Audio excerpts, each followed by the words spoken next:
fiadanany manonona ny fitahian'Andriamanitra indray ho antsika tsiraray avy amin'ity andro mahafinaritra ity. Androany dia resaka aminao indray mahakasika ny miaramila.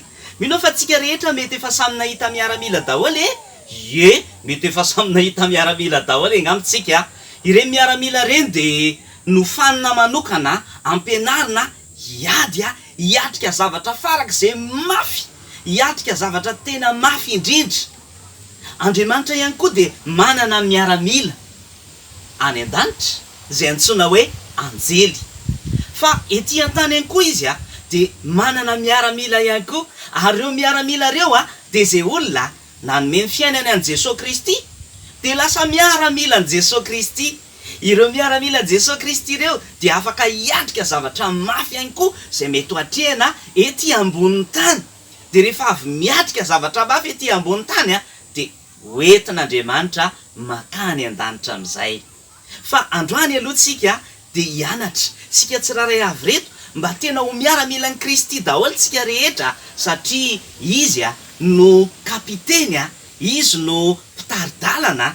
Dia zay rehetra miaramila Kristy zany Jesosy eo alohany, satria Jesosy ny kapiteny. Ka ny miaramila dia manaraka ny baiko, dia izay baikon' Jesosy Kristy no arahantsika, zay ambaran' Jesosy Kristy no arahantsika.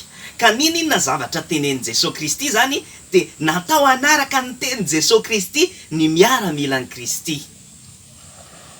Manentana anao ary mba ho tena miaramila an'i Kristy, anaraka ny tenin'i Kristy, anaraka izay lazain'i Kristy, ary hiatrika zavatra mafy ihany koa, satria manino mila ampianarina zantsika hoe miatrika zavatra mafy fa tsy mampatahotra, satria izany eo aloha Jesosy no eo aloha, ary dia hoe rahantsika arahana avy hatrany zany izy zany. Tahian'Andriamanitra daholo. Opposition!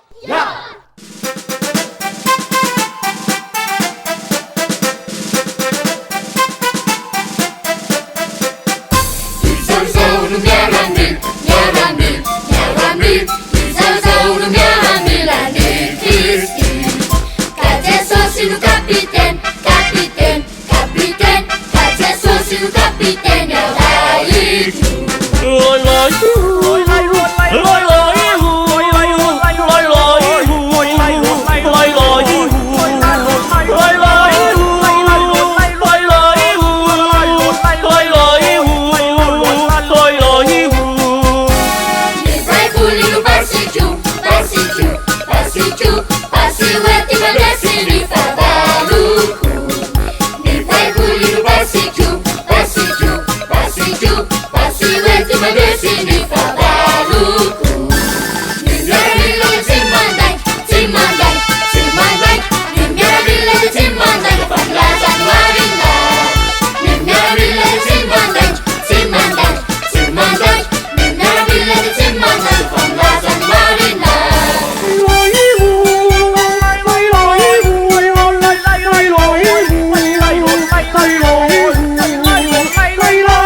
manao velomany miaramila an'i Kristy daholo indray androany dia ho tahian'Andriamanitra anie ianao, ary ho tena miaramila tokoa anie ianao.